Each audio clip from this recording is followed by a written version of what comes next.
Bonjour, quel immense plaisir de vous accueillir. Aujourd'hui, 1er novembre, réservé aux femmes, nous avons pour habitude d'être ensemble. Mais Dieu l'a décidé autrement.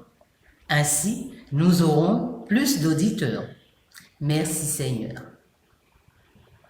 Je vous invite à la prière avec la sœur Ulma Pierre. Oui, Papa, mon Dieu, Dieu d'Abraham, Dieu du ciel, mon cas Dieu merci, mon cas exalté, mon cas levé non, plus haut, Papa. Et pour entrer à présence, mon commandé vraiment pardon avant de entrer à présence. Seigneur, mon remettre la réunion à mes cet esprit, mon commandé vraiment de pour le contrôle et être le centre à ce moment.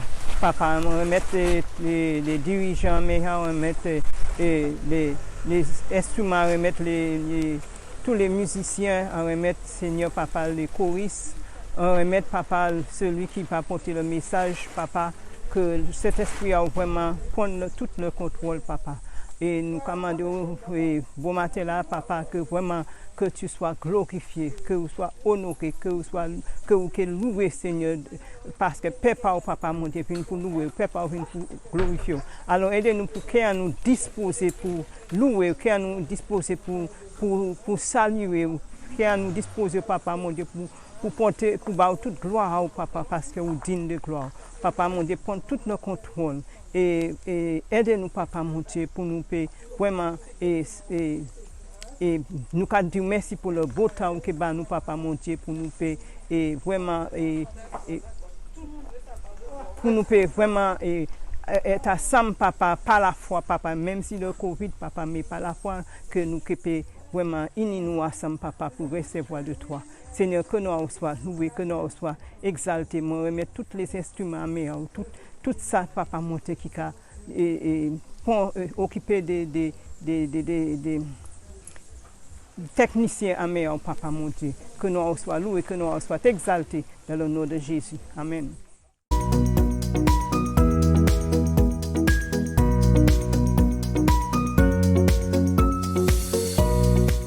Nous aurons au programme des témoignages de transformation de vie, des lectures bibliques, la louange, ainsi que le développement de notre thème.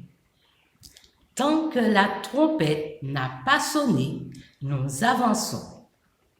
Nous voulons encourager les uns et les autres, particulièrement les femmes, et aussi dans leur marche avec le Seigneur, dans 4 domaines précis: la foi, l'espérance, l'amour et la ressemblance à Christ.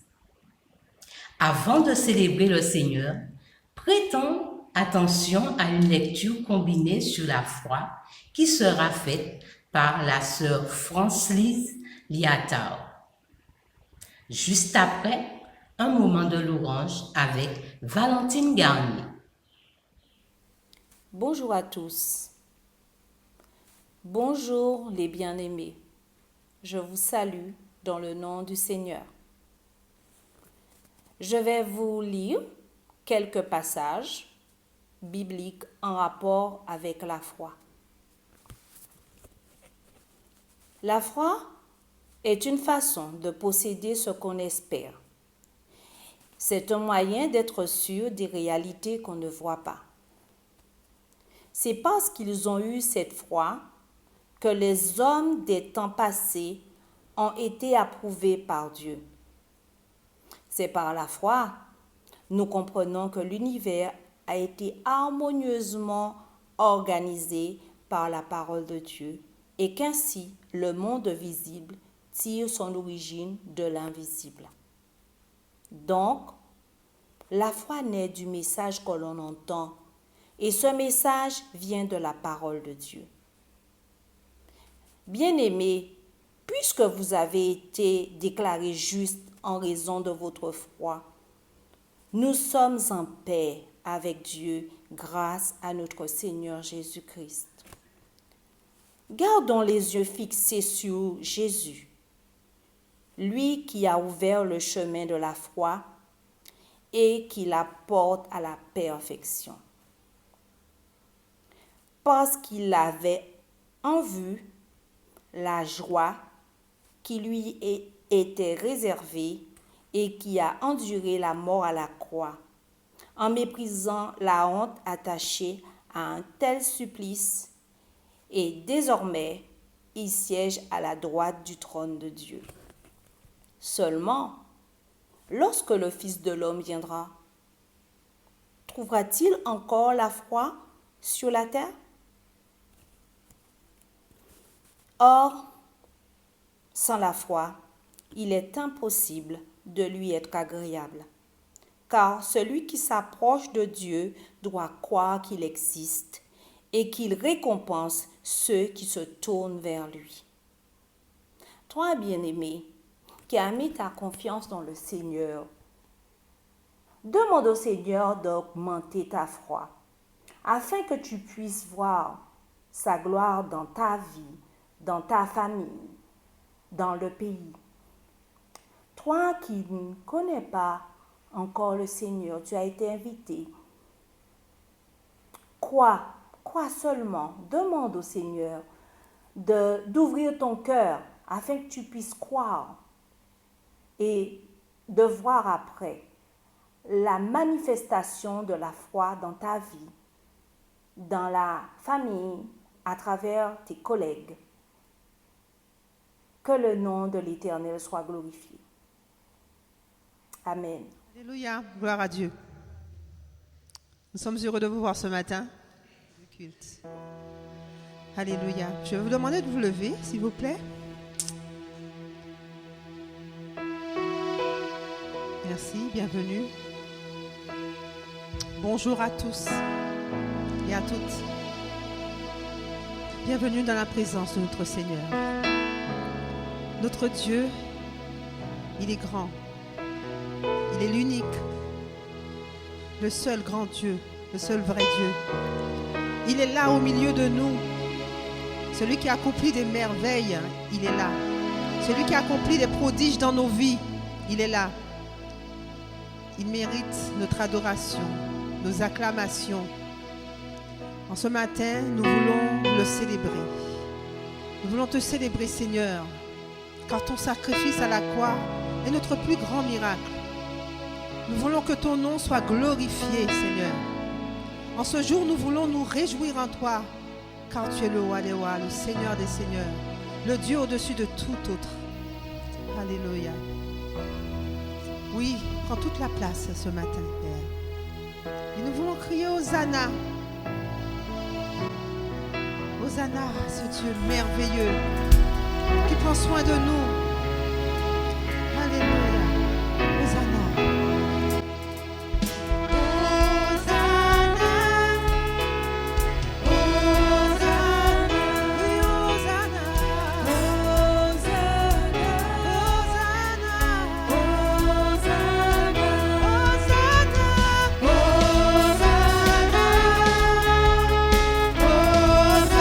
Réjouissons-nous ce matin.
règne sur la terre, il règne dans les cieux.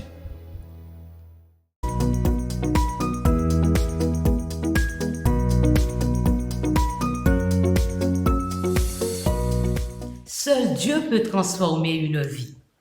Écoutons le témoignage de deux femmes, Lydie Solimon et Sandra Baljazé, suivi d'un chant contre les bienfaits de Dieu.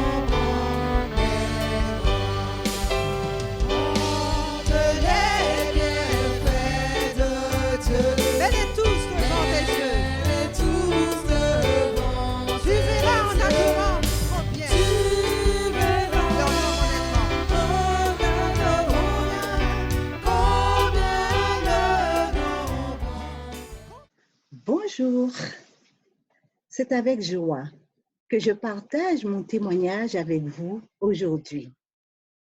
Je m'appelle Lydie Collant, épouse Solimon Harry. J'ai eu le privilège de naître dans une famille chrétienne. Cependant, cela ne faisait pas de moi un enfant de Dieu. Car la Bible dit en Romains 3, 23 que tous ont péché et sont privés de la gloire de Dieu.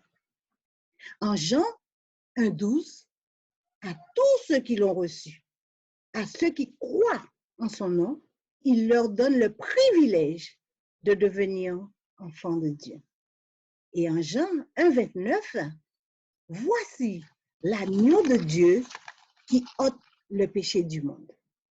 J'ai donc fait cette démarche de recevoir Jésus dans mon cœur avec ma mère vers l'âge de 10-11 ans. J'étais une enfant assez sage et obéissante car j'avais peur des punitions, autant par mes parents que par mes enseignants et davantage par Dieu. J'ai eu une enfance heureuse, entourée de mes parents et de mes frères et sœurs. À la maison, nous chantions beaucoup, car ma mère achetait les disques vinyles de 45 et 33 tours, tant pour enfants, pour la jeunesse, pour les adultes, à la librairie Clé. D'ailleurs, elle était informée des arrivages, donc elle ne les ratait pas. Mon père était très attaché au culte de famille. Et chaque soir, après le dîner, nous faisions le culte. J'aimais participer à toutes les activités de l'église où nous allions. C'était le temple de papa. Je lisais assidûment ma Bible et je priais le matin et le soir. J'interprétais des chansons au temple, en solo, puis à la chorale des enfants et des plus grands. J'ai même un temps dirigé la chorale départementale. Adolescente, j'ai enseigné les enfants à l'école dominicale. Jeune, j'ai participé aux activités de la jeunesse de l'Église. Arrivée dans le monde du travail, j'ai eu des tentations, comme tout jeune, et j'ai eu des choix à faire. Dieu m'a aidé à donner la priorité aux affaires du Seigneur. Toutes ces choses ne nous mettent pas à l'abri des épreuves, car c'est à travers celles-ci que Dieu se révèle à nous. En effet, pour notre mariage, Harry avait demandé au pasteur Wunsch de faire chanter le numéro 46, qui dit « Par tous les saints glorifiés ». Mais comme le pasteur était un peu dur d'oreille, Il a dû entendre le numéro 45 qui dit « Quand le vol de la tempête vient assombrir ton ciel bleu, au lieu de baisser la tête, compte les bienfaits de Dieu. » En regardant bien, quelques années après, j'ai réalisé que c'était l'histoire de ma vie. Dieu m'invitait dans les temps difficiles à ne pas regarder aux problèmes, mais à compter ses bienfaits et à l'adorer, et que je constaterai combien le nombre de ses bienfaits est grand. En effet, l'arrivée de notre premier enfant fut une grosse épreuve. Le fœtus présentait à l'échographie un retard à la normalisation de son encéphale, c'est-à-dire du cerveau. Il fallait faire une interruption thérapeutique de grossesse. Ce n'était pas évident. Nous étions déboussolés. Nous avons pris conseil près des pasteurs, près des frères et sœurs, enfin de certaines personnes, bien sûr. Nous avons eu recours à la prière. Et Dieu nous a conduits au psaume 139, verset 16, où David déclare « Quand je n'étais qu'une masse informe, tes yeux me voyaient, et sur ton livre étaient tous inscrits les jours qui m'étaient destinés avant qu'aucun d'eux existât. » Nous n'avons pas eu donc la liberté de porter la main sur l'enfant, laissant Dieu diriger cette situation. Le psaume 37, verset 5 dit « Recommande ton sort à l'Éternel, mets en lui ta confiance et il agira. » C'est ce que nous avons fait et cela a duré 16 ans. Ce n'était pas toujours facile, mais Dieu était là pour nous fortifier. Nous avons appris dans toute cette période à reconnaître la souveraineté de Dieu. Il fait ce qu'il veut et nous devons lui faire confiance. Il nous aime, il ne déroge pas à son amour. Il est fidèle à ses promesses. Il a promis en 1 Corinthiens chapitre 10, verset 13, de ne pas nous donner des preuves au-delà de nos forces, mais qu'avec la tentation, il préparerait aussi le moyen d'en sortir. Il a toujours pourvu à tous nos besoins, ainsi qu'à ceux de l'enfant. Dieu a déployé sur nous les richesses de son amour et de sa bonté.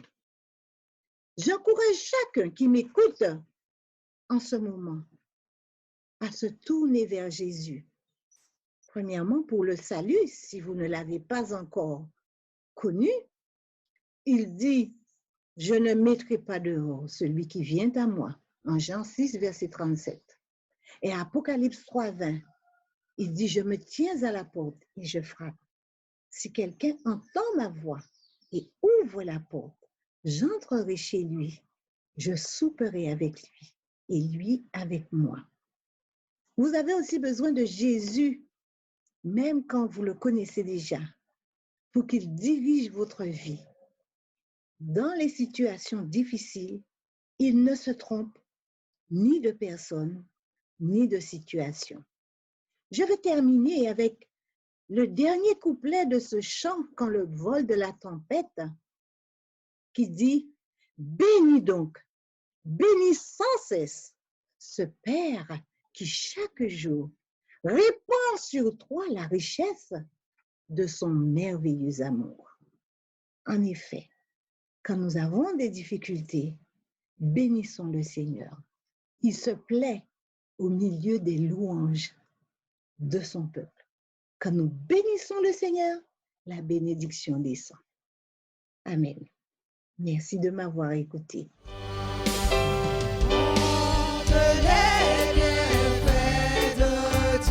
Venez tous devant tes yeux.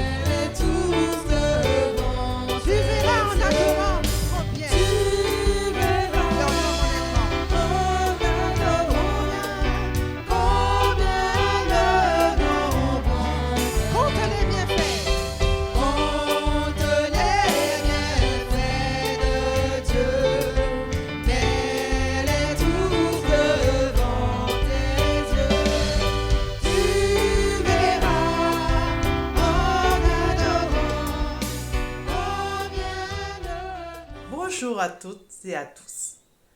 Je suis Sandra Bajazé. Le jour où Dieu m'a révélé son amour pour moi, le 27 janvier 2008 à Paris, je devais arriver en Guadeloupe le lendemain. Ça a été une expérience formidable. Je n'avais jamais ressenti pareille sensation de bien-être. C'est une amie de longue date. Nous étions toutes les deux militaires à l'époque. Une amie de longue date, donc qui m'a invitée dans son église. J'ai beaucoup hésité et finalement, je me suis décidée à y aller. Quand nous sommes arrivés, il y avait la louange et j'ai commencé à chanter moi aussi. Mais au bout d'un moment, j'ai trouvé que cette louange était finalement très forte, trop forte. Et j'ai commencé à avoir mal aux oreilles. Je n'arrivais pas à me concentrer. Et puis j'ai entendu une petite voix qui me disait « Tout apparaît à la lumière. Réveille-toi, tu n'es pas morte. » J'ai su bien après qu'il y avait un passage biblique qui se rapprochait de ces paroles en Éphésiens chapitre 5, versets 13 et 14. Sur le moment, je ne comprenais pas le sens de la phrase. J'ai continué la louange et à un moment, je me suis surprise en train de pleurer. Vraiment pleurer, beaucoup de larmes, comme quelqu'un qui avait perdu un être cher. J'ai pleuré pendant tout le reste du culte. Mon ami m'a proposé d'aller dans une pièce à côté pour me refaire un peu, mais c'était peine perdue. Elle a fait appel à quelques membres de l'église pour prier avec moi, mais je continuais à pleurer. J'ai fini par me calmer et je suis revenue dans la salle. À la fin du culte, le pasteur de l'église, qui ne savait rien de moi, m'a demandé de l'attendre car il désirait me parler et prier avec moi. Le pasteur est venu effectivement me voir en présence de mon ami. Elle lui a dit qui j'étais et que je devais repartir en Guadeloupe définitivement. Il m'a posé des questions sur ma vie, comment je vivais, où est-ce que j'allais vivre en Guadeloupe, etc. Je lui ai répondu que je vivais seule avec mon fils. Je lui ai raconté aussi les épreuves que j'avais affrontées et que je retournais vivre chez mes parents. Il a commencé à prier pour mon départ afin que tout se passe bien. Il a prié pour que nous nous entendions bien, mes parents et moi. Il m'a certifié que Dieu me connaissait et qu'il avait entendu mes cris, mes pleurs et mes soupirs, et que c'était précisément pour toutes ces raisons qu'il avait permis que je puisse assister au culte ce jour-là. Et puis le pasteur m'a posé la question, « Veux-tu accepter Jésus dans ta vie ?» Je lui ai répondu, « Oui. » C'est à partir de ce jour que Christ est rentré dans ma vie, et cela définitivement. Depuis ce jour, ma vie a vraiment changé. Depuis ma conversion, Dieu travaille mon caractère, car on ne l'aurait peut-être pas dit, je dis bien peut-être, mais avant de recevoir Christ comme Sauveur et Seigneur, j'étais quelqu'un de nerveux, colérique, voire même bagarreur. Je vous ai dit il y a quelques instants que j'ai été militaire par le passé et mon caractère y est pour quelque chose. Mais aujourd'hui, je me sens plus calme, plus sereine et je sais au fond de moi que c'est le résultat du travail du Saint-Esprit en moi.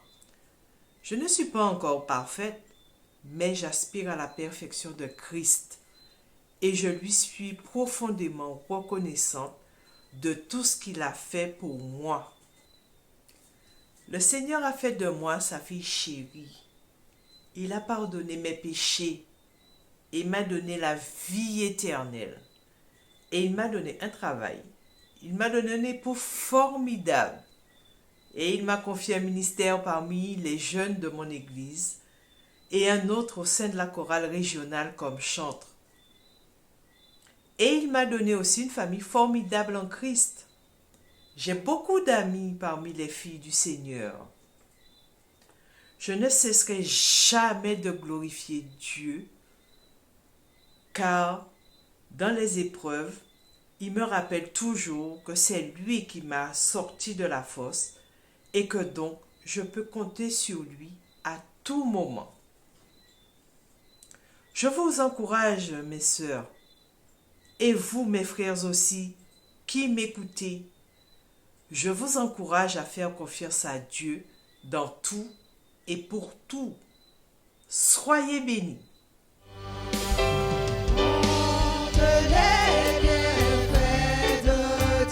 Mets-les tous devant tes yeux.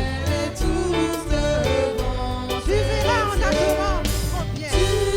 Leur nom,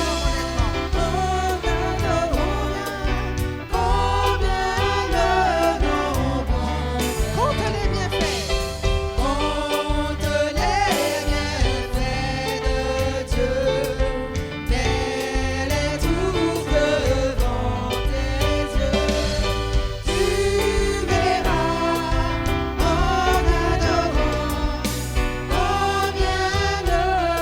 Que pourrais-je t'offrir, Seigneur? Que pourrais-je t'offrir, ô Éternel, toi qui as fait tant de merveilles pour moi?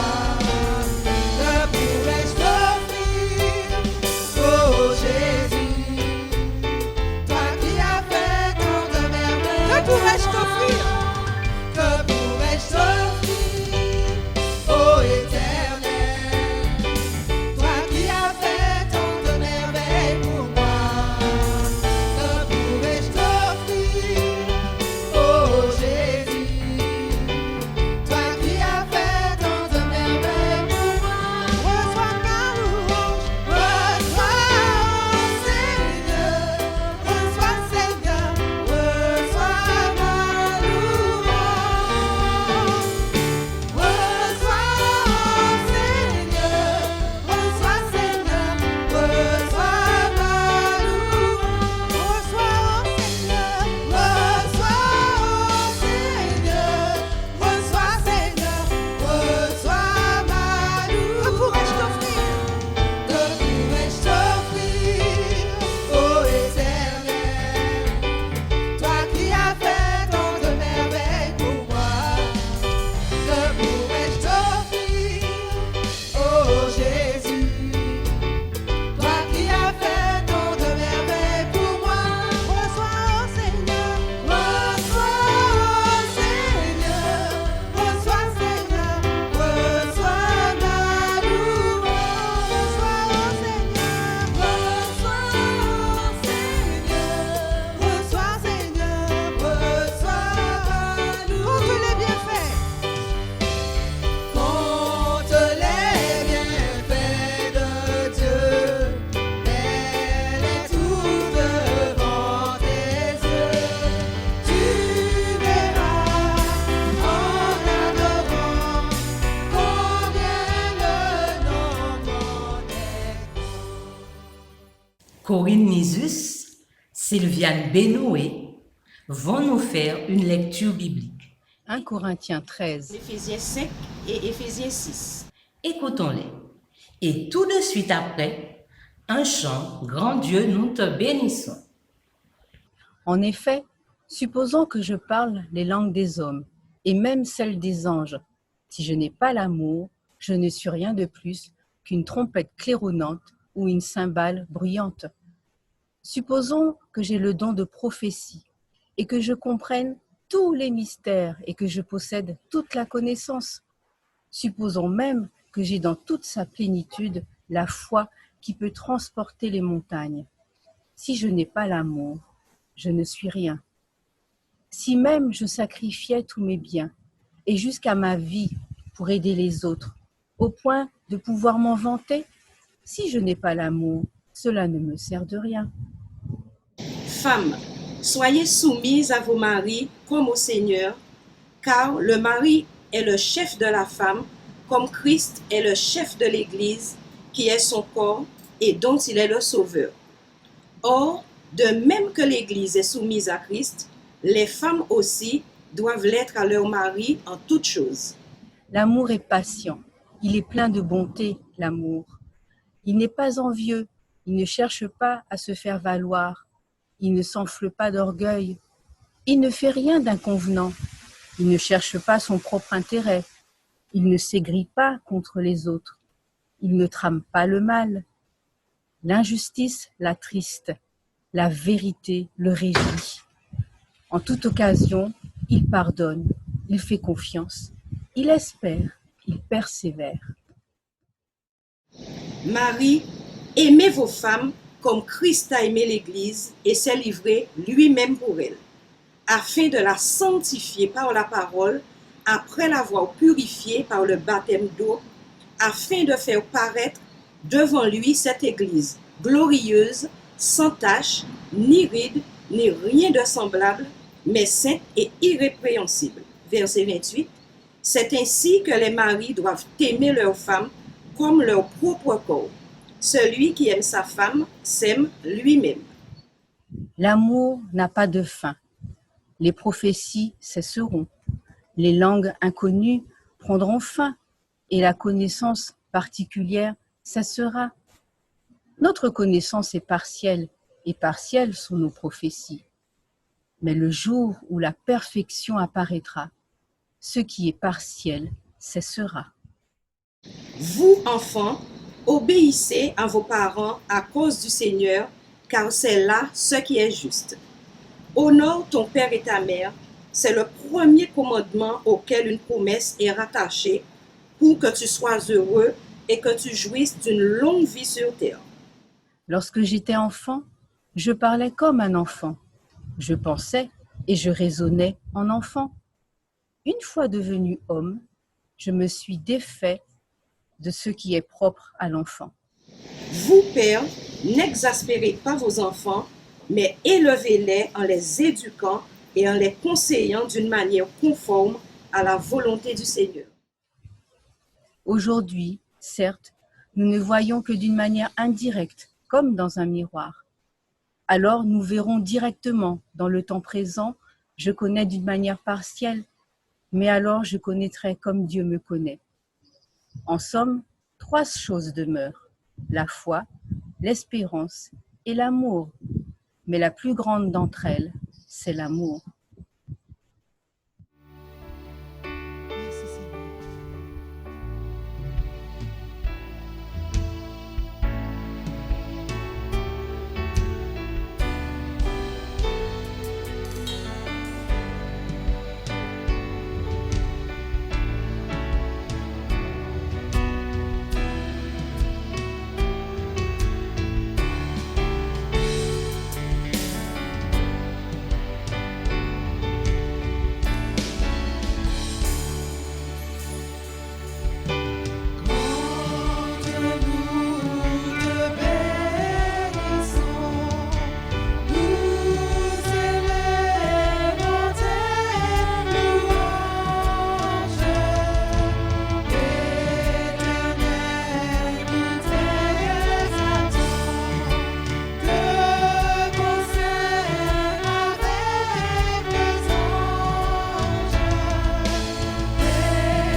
avancer à tout prix. 4 thèmes nous seront développés.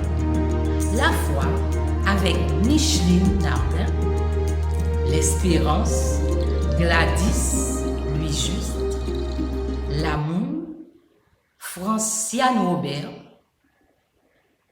la ressemblance à Christ avec Alexandra Kicheta. Après, un moment instrumental.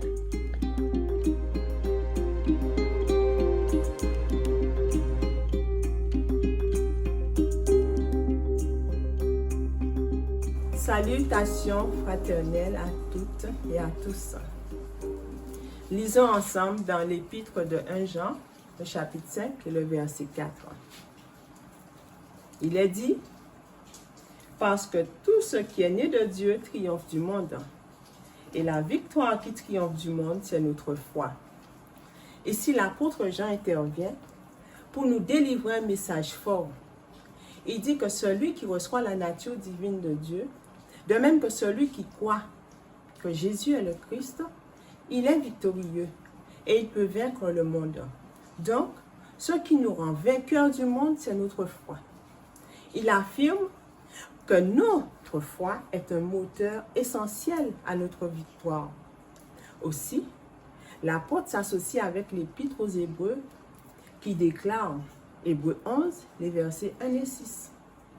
La foi est une ferme assurance des choses qu'on espère et une démonstration de celles qu'on ne voit pas.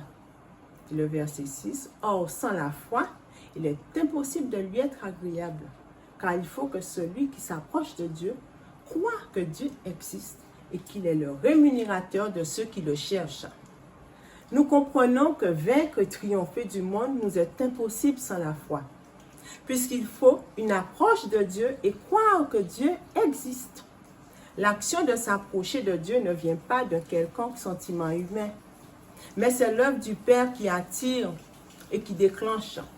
Dans l'évangile de Jean, le chapitre 6 et le verset 44, il nous est dit, personne ne vient de lui-même à moi. Il ne peut venir que si le Père qui m'a envoyé l'attire. Et moi, je le ressusciterai au dernier jour. C'est la version parole vivante.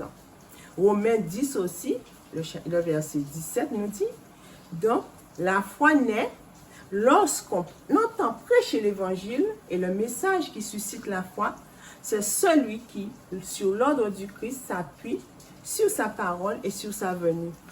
Cette ferme assurance est suscitée en nous par Dieu le Père. Croire Dieu et croire que Jésus est le Christ, qu'il est mort, qu'il est ressuscité, c'est reconnaître sa vie de pécheur et s'abandonner à Christ. D'où l'expérience d'une nouvelle naissance et d'une vie transformée en Jésus-Christ. Grâce à cette union avec le Christ, nous avons part à sa victoire sur le monde. Et c'est là que notre foi est mise en évidence. D'où cette ferme assurance, cette confiance, cette conviction, cette fidélité à Dieu. Cette foi aussi, elle se démontre. Comment?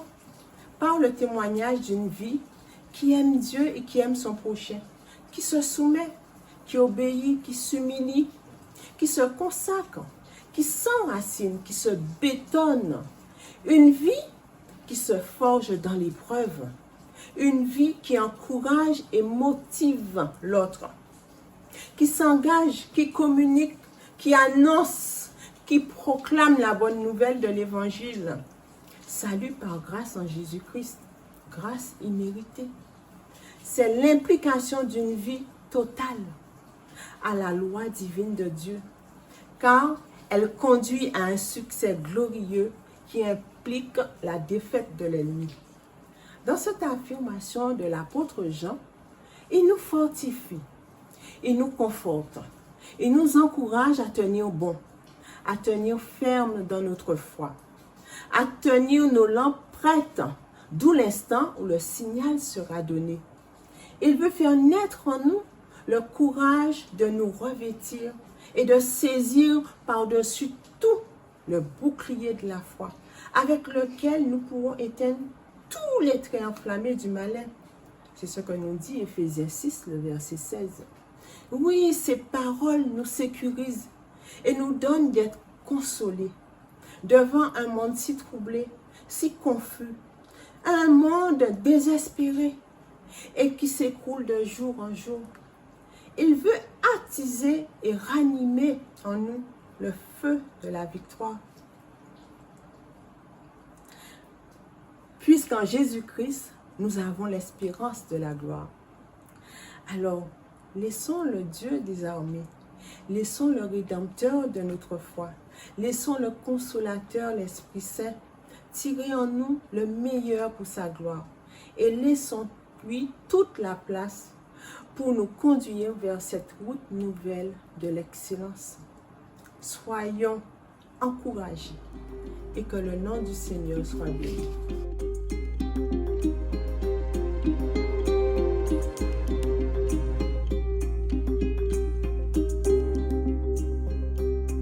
Je salue chacun de ceux qui sont à l'écoute en ce moment. Il y a ce chapitre de l'amour dans la Bible, en 1 Corinthiens 13, qui se termine en citant 3 choses qui demeurent: la foi, l'espérance et l'amour. J'aimerais considérer avec vous cette espérance qui demeure. Une espérance qui demeure malgré les circonstances de la vie qui pourraient nous décourager, nous empêcher d'avancer et d'espérer en un avenir, en un lendemain meilleur. Chaque étape de la vie a ses avantages et son lot de difficultés. Et c'est dans ces moments-là que tu as besoin de t'accrocher, d'espérer. Mais espérer en quoi? Espérer en qui? Si tu as accepté la direction de Dieu dans ta vie, tu sais que tu peux espérer en celui qui s'appelle fidèle, avec tout ce que ce mot signifie. David l'avait bien compris. En Psaume, le chapitre 71, au verset 5, il dit « Car tu es mon espérance, Seigneur éternel.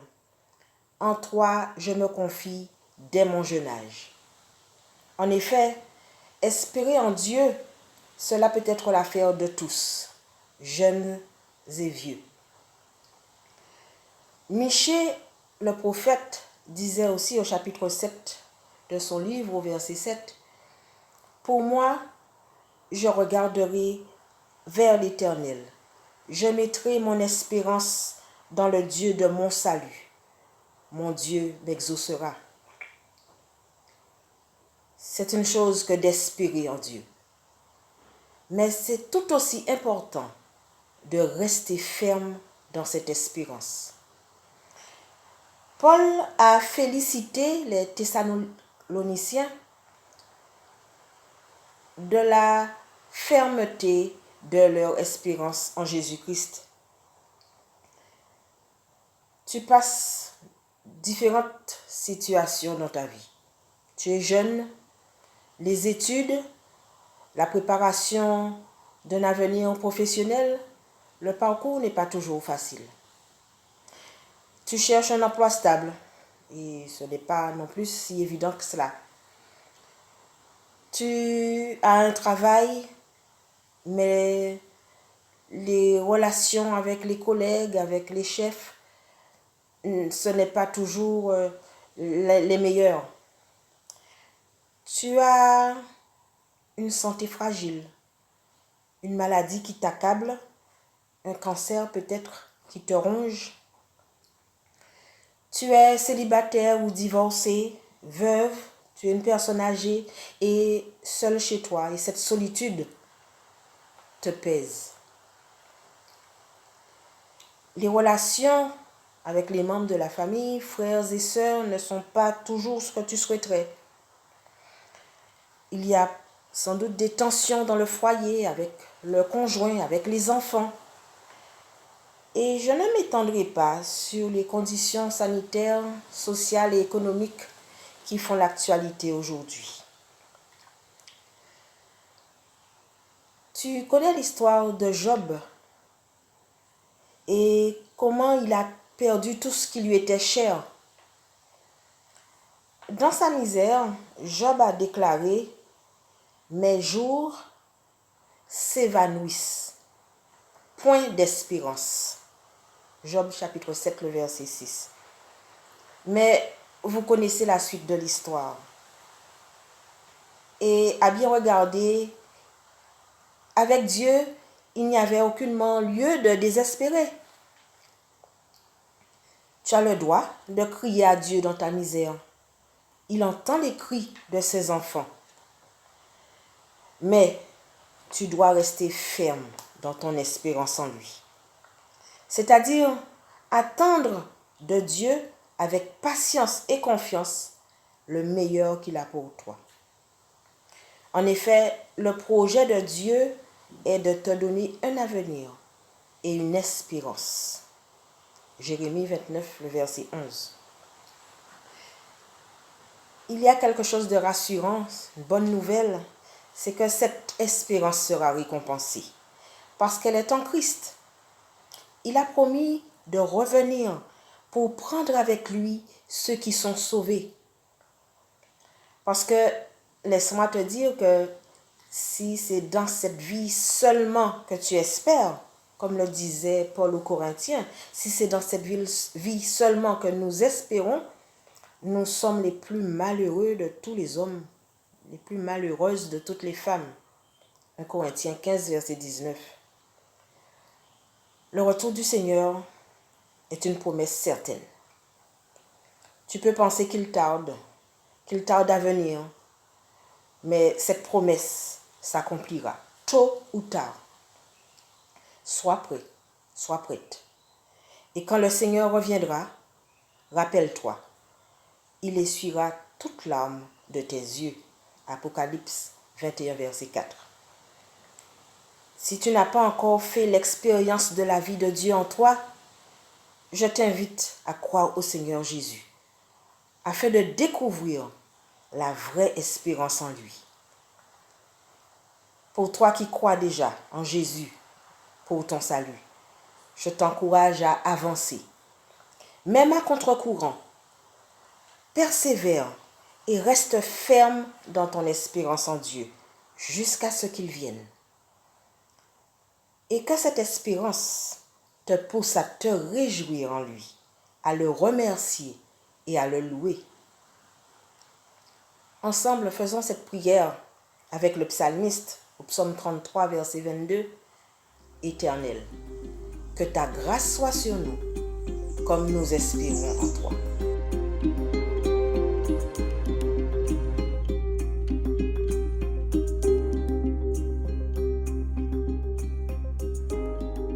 Bonjour à tous. Une pensée particulière pour les femmes en ce dimanche 1er novembre. Que Dieu le Père et Jésus-Christ, notre Seigneur, nous accordent grâce, paix et amour. Amour, quel mot doux et agréable à notre oreille. Mais c'est quoi l'amour? Pas facile de donner une définition simple, car tant d'éléments peuvent entrer en jeu. L'âge, la condition sociale, la santé. Mais on serait quand même unanime à dire que l'amour c'est indispensable, l'amour c'est essentiel, l'amour c'est vital. Si ce Dieu qui nous a créés nous aime tellement, c'est que nous sommes incontestablement des êtres dignes d'être aimés, des êtres capables d'aimer. Car Dieu a tant aimé le monde, tous les êtres humains, qu'il a donné son Fils unique Jésus-Christ. Ainsi tous ceux qui croient en lui ne se perdront pas, mais vivront avec lui pour toujours. Jean 3,16. L'amour est donc l'essence même de la vie chrétienne. Et toute la loi de Dieu se résume dans ce commandement. Tu aimeras le Seigneur ton Dieu de tout ton cœur, de toute ta pensée, de toute ta force, et ton prochain comme toi-même. Marc 12, 30 à 31. Mais comment l'amour se manifeste-t-il dans notre vie de tous les jours?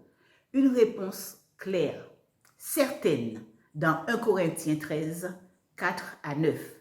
L'apôtre Paul fait référence ici à pas moins d'une quinzaine de vertus qui caractérisent celles et ceux qui exercent leur don dans l'amour. L'amour est patient, plein de bonté.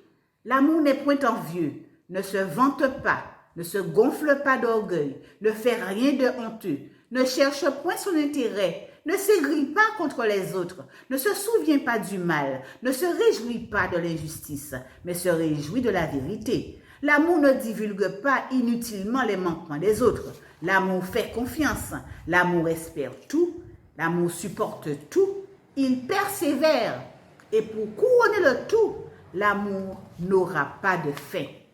Le véritable test de notre amour réside donc dans notre manière de traiter notre prochain, d'interagir avec les personnes que nous avons en face de nous, et sans se lasser. Cet amour véritable, Dieu l'a répandu dans nos cœurs par le Saint-Esprit, car Dieu est amour. Et c'est cet amour qui l'a poussé à sacrifier son Fils unique pour que nous ayons la vie éternelle. Cet amour est offert à chacun d'entre nous. Jour après jour, faisons fleurir, fructifier, cultivons cette belle plante que Dieu a mise dans nos vies jusqu'au retour glorieux de notre Seigneur. En ces temps troublés, mes sœurs, où nous passons par la maladie, les découragements, la peur, l'angoisse, persévérons dans cet amour si fort, si puissant, qui nous aide à tenir ferme contre toutes les tempêtes qui peuvent survenir dans notre vie. Crise sanitaire, sociale, sociétale, économique, cet amour qui nous pousse à aimer même ceux que l'on pourrait considérer comme étant peu aimables à cause de leurs mauvaises actions. L'amour doit être le moteur, la source de toute relation humaine. C'est lui seul qui marque notre appartenance à celui qui nous a tellement aimés. C'est la raison même de notre immense espérance. Vivre une relation d'amour parfaite, sans faille, dans la félicité, avec celui qui nous a promis qu'il reviendra nous chercher afin que là où il se trouve, nous y soyons aussi. Jean 14, verset 3.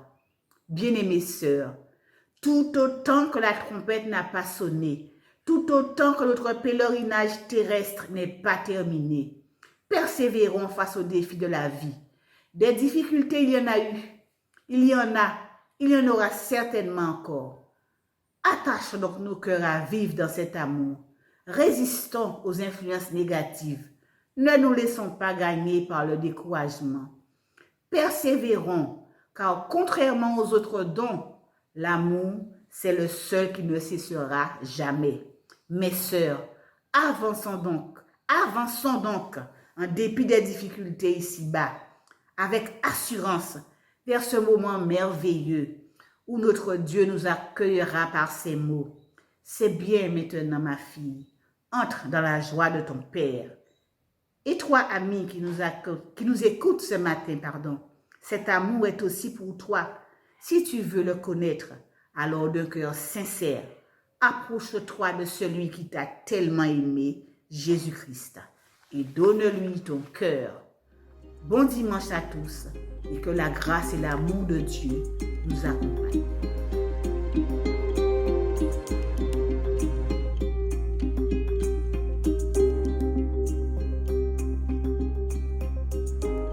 Chères jeunes femmes, chères femmes, au moment où je vous parle, je suis moi-même éprouvée et il a fallu que je puise dans la parole de Dieu la force de me présenter devant vous. Mais puisque tout est passager sur la terre et que notre Dieu, il demeure grand et fidèle, c'est avec joie et humilité que je viens ce matin vous présenter cet encouragement qui, j'espère, vous fera du bien.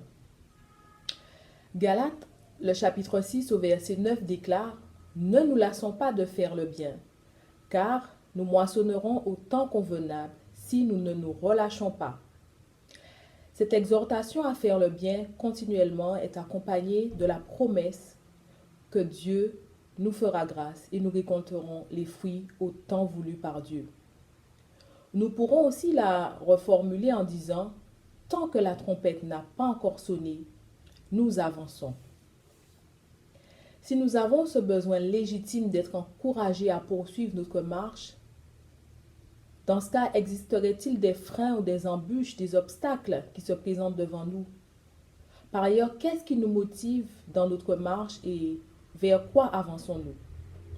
En somme, on pourrait se demander comment et pourquoi continuer à avancer malgré les freins qui peuvent se présenter dans notre vie. Pour commencer, on pourrait reconnaître que parfois nous avons une forte tendance à vouloir imiter l'autre et à trouver en cela une forme de motivation, soit pour notre représentation sociale, soit pour servir Dieu. Bien qu'avoir des modèles soit une source de motivation, il est vrai, mais nous gagnerions à ce que Dieu nous permette d'avancer dans le chemin qu'il a lui-même préparé d'avance pour chacune de nous personnellement. En effet, Dieu a placé en chacune de nous de l'espérance, de l'intelligence, de la sagesse pour que nous puissions nous fixer les objectifs qui sont nécessaires à toute vie humaine et nous continuer et nous motiver pour avancer. Ça peut être par exemple s'épanouir dans un emploi, avoir sa propre maison, fonder une famille, avoir une alimentation saine, prendre soin de notre corps. Sur un plan plus spirituel, ce qui peut nous motiver dans notre marche, c'est de rechercher à plaire à Dieu encore plus chaque jour. Le servir en nous engageant dans un ministère à l'église ou alors donner de notre temps dans une association. Toutes ces opportunités d'engagement sont autant de sources de motivation pour les femmes que nous sommes, nous poussant ainsi à aller plus loin dans notre cheminement dans la société et dans l'église où Dieu nous a placés. Ainsi, lorsque Dieu nous place, il nous équipe pour mener à bien les responsabilités qu'il nous confie. Mais il faut reconnaître que parfois nous sommes ralentis ou freinés dans notre marche avec Dieu. Plusieurs événements de la vie, qu'ils soient de notre fait ou du fait d'une autre personne, peuvent se présenter comme étant un frein dans notre avancement avec Christ. Parfois, ça peut être la timidité, la peur du regard de l'autre, le rejet, le manque de confiance en nous ou alors un manque de motivation. Cela nous paralyse et nous empêche d'aller plus loin dans notre marche, nous empêche de servir notre Dieu là où il nous appelle à le faire. Parfois encore, nous connaissons des illusions, des déceptions, des blessures qui sont mal soignées ou qui ne sont pas soignées, ou encore des épreuves qui durent pour nous une éternité, dont on ne voit pas le bout, et cela malgré les ferventes prières que nous faisons monter. Parfois, nous souffrons. Et on peut avoir l'impression que Dieu ne nous entend pas ou qu'il nous a oubliés. Toutes ces situations peuvent créer chez nous un épuisement, une fatigue spirituelle, une fatigue morale, une fatigue physique. Et cela peut nous conduire à prendre du recul qui peut entamer notre foi et notre espérance en Dieu.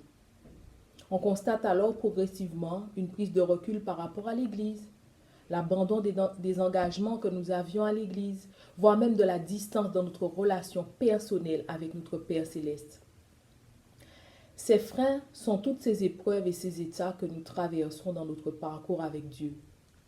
Et nous devons justement continuer à avancer car toutes nos difficultés sont également des occasions entre les mains de Dieu pour nous permettre de mieux le connaître, de lui faire confiance jusqu'au bout, en un mot de grandir avec lui.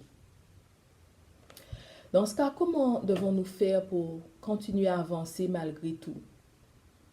Pour nous chrétiennes et servantes de Dieu, notre objectif suprême et le but de notre marche, c'est de ressembler à Christ. C'est ainsi que nous pourrons poursuivre jusqu'au bout notre marche si nous recherchons en tout temps à ressembler à Christ, notre modèle parfait. Toutes nos actions, toutes nos pensées, toutes nos paroles doivent avoir la bonne odeur de Christ. Et en cela, j'ai une petite anecdote parce que j'ai pu me fâcher parce que je ne retrouvais pas le peigne que je voulais pour me coiffer. Et comme vous pouvez le voir, je suis coiffée. Donc, j'ai utilisé autre chose, mais vraiment que nous puissions être lentes à la colère, remplis des fruits de l'esprit, remplis de foi, d'espérance, d'amour, de sagesse et de douceur. En ce moment précis, Tu sais quelle tempête tu traverses. Dans le célibat, dans le couple, avec tes enfants, dans ton travail, au niveau de tes finances, dans ta santé, dans ton corps. Tu sais quelle situation particulière tu traverses dans les relations avec ta famille, dans ton voisinage, certainement avec les membres de l'Église. Tu connais tes luttes, tu connais tes motivations, tes aspirations les plus profondes ou encore les plus secrètes. Toi seul sais. Et je veux te dire qu'à travers cette situation, quelle que soit sa force, quelle que soit sa profondeur, elle n'est pas au-dessus de la toute-puissance de ton Dieu. Si tu as donné ta vie à Christ, tu sais qui il est. Et tu sais aussi que tu n'es pas seul car ton Dieu ne t'abandonnera jamais pourvu que tu restes attaché à lui. Alors, s'il faut pleurer, pleure. Examine ton cœur devant ton Dieu. Répands ton âme devant lui. Prie, proclame la parole, implore ton Dieu et il agira au temps convenable. Restons calmes face aux épreuves car c'est dans le calme et la confiance que sera notre force, nous dit Ésaïe 30 au verset 15. Chères sœurs, tant que la trompette n'a pas encore sonné, persévérons, avançons et marchons comme Christ a marché lui-même. À très bientôt, que le Seigneur nous bénisse ensemble.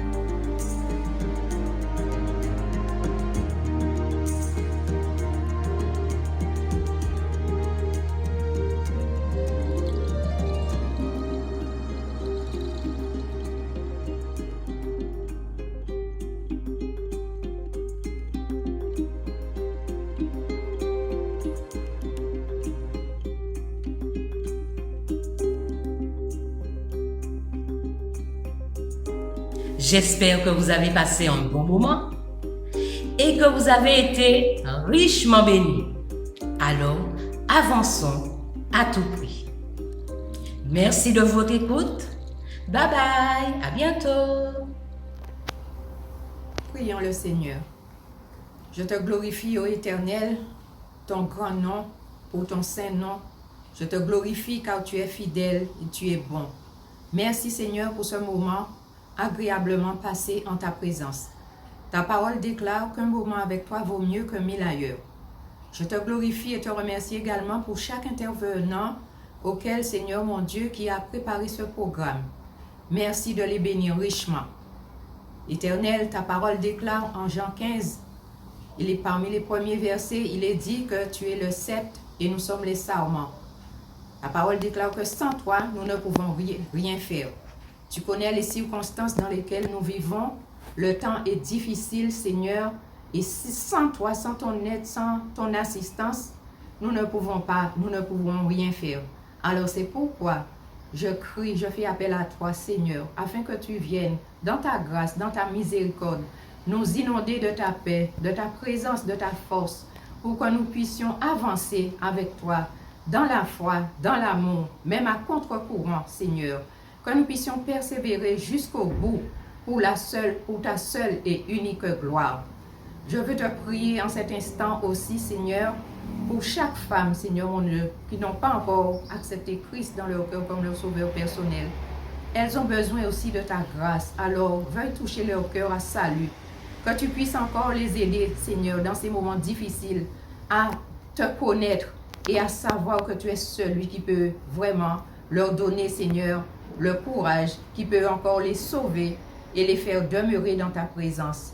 Veuille, Seigneur mon Dieu, encore nous aider et que chaque jour, notre objectif, c'est de poursuivre notre route avec ta grâce et dans le nom de Jésus. Amen.